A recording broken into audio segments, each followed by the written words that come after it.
Sambitin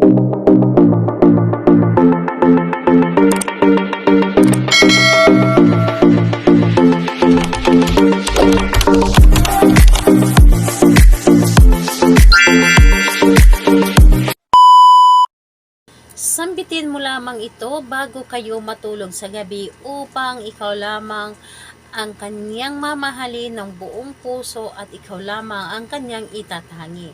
Hello mga guys, kumusta kayo? Panibagong araw, panibagong video na naman tayo.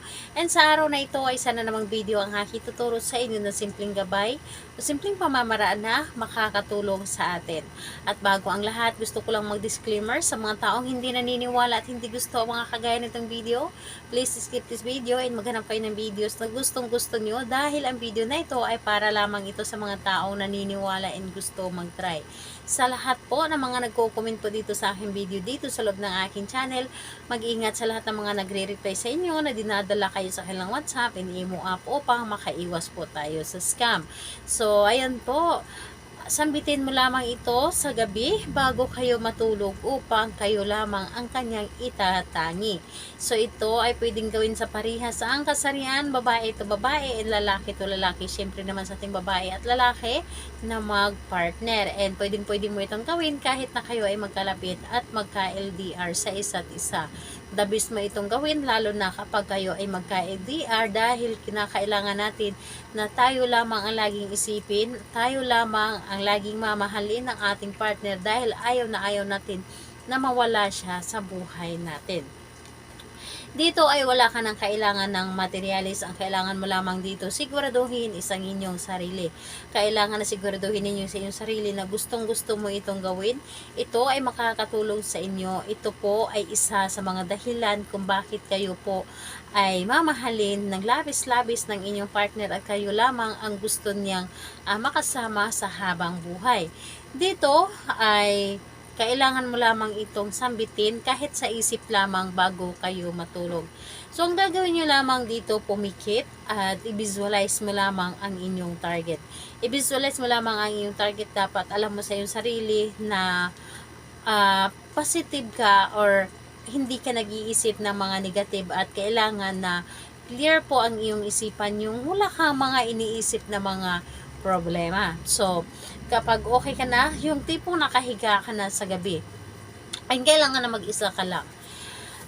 Habang nakahiga ka sa gabi, o nakahiga ka na sa iyong higaan, pumikit ka lamang at isipin mo na may buong pagmamahal yung partner ninyo, na buong, or isipin mo siya ng buong puso.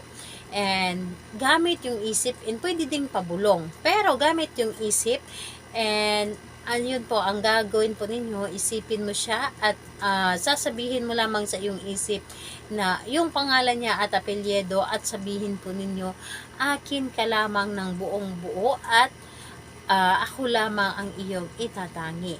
So, pangalan niya, apelyedo, akin ka lamang ng buong buo at ako lamang ang iyong itatangi. So, paulit-ulit mo yan sasabihin ng siyam na beses.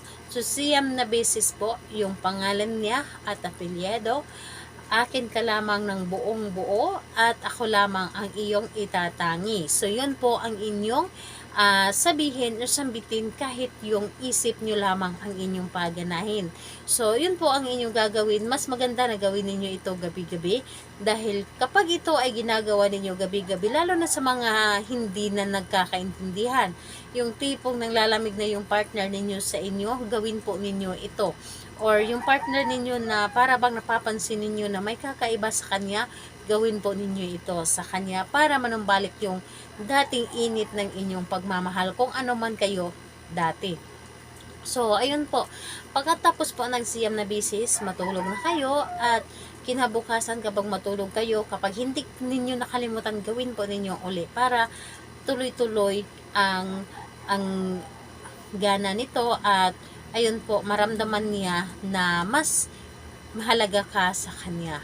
So, ayun po sa lahat po ng mga gustong magpa-shoutout, mag-comment lamang sa baba para ma-shoutout ko kayo sa next video. And sa lahat po ng mga gustong magtanong, mag-comment lang din po sa baba para ma-replyan ko din po kayo. Salamat po sa inyo. Bye-bye everyone. God bless us all.